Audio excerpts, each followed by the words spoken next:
Well, good morning, everyone. Good morning. It's good to see you again.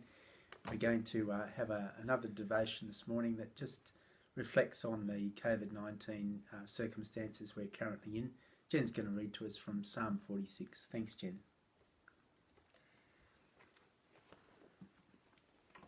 God is our refuge and strength, an ever-present help in trouble. Therefore we will not fear, though the earth give way and the mountains fall into the heart of the sea, though its waters roar and foam and the mountains quake with their surging. There is a river whose streams make glad the city of God, the holy place where the Most High dwells. God is within her, she will not fall. God will help her at break of day. Nations are in uproar, kingdoms fall. He lifts his voice, the earth melts. The Lord Almighty is with us. The God of Jacob is our fortress. Come and see what the Lord has done, the desolations he has brought on the earth. He makes wars cease to the ends of the earth. He breaks the bow and shatters the spear. He burns the shields with fire. He says, "Be still and know that I am God. I will be exalted among the nations. I will be exalted in the earth. The Lord Almighty is with us. The God of Jacob is our fortress." Thanks, Jen. Greetings, St. Peter's Church family and friends. I hope this message finds you and your loved ones well and persevering in this current unsettling season. With COVID-19 casualties soaring around the world, and particularly in the USA, we have much to pray about. I'm thankful to God that the measures our government has introduced seem to be having the desired effect of slowing the spread of the virus to ensure our health system can cope as people become ill. Nevertheless, our lives have been turned upside down now, haven't they? We've been told to stay in our homes if we can, which means lots of people are isolated and many have lost their jobs. In a season of uncertainty like this one, what does God's word have to say that might help us hang in there and press on? Psalm 46 directly addresses the scenario of a worldwide catastrophe and brings us a message of tremendous hope.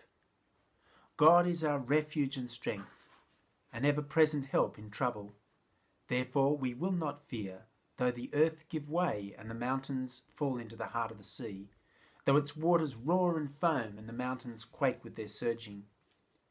Here is a picture of a catastrophe where it seems like the whole created order is literally falling apart. The crisis is left unidentified, which means that the application of this psalm ranges far beyond any local crisis Israel may have faced.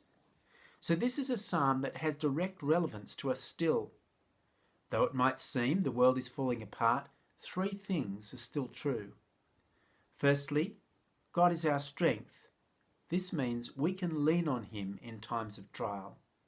Though we are weak, he is strong, and God can give us the strength we need to hang in there when we look to him. Secondly, he's our refuge, that is our defender, the one who shelters us in the storm.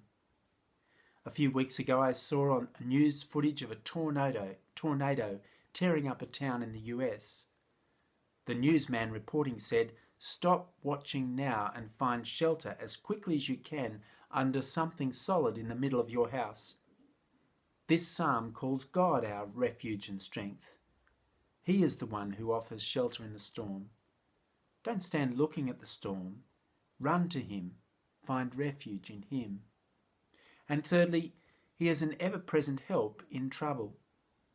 We learnt last week from Psalm 62 that if we are God's people, we can pour out our hearts to him, knowing that he is both loving to hear and powerful to answer our prayers. Now, these three truths have one important implication.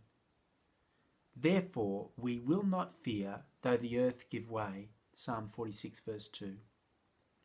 Do you ever feel fearful? Fear is a natural human response to an external threat. At one level, it's good because fear can save your life by spurring you to protect yourself. I think a growing understanding of the real threat to human life posed by COVID-19 has led to a healthy fear in the community.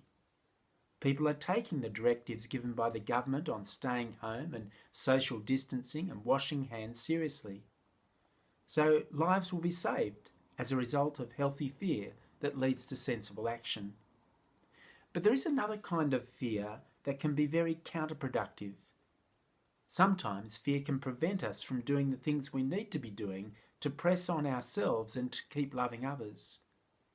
This is the kind of fear that causes people either to lash out in a supermarket or to be too afraid even to get out of bed in the morning. The psalm is addressing this unhelpful kind of fear.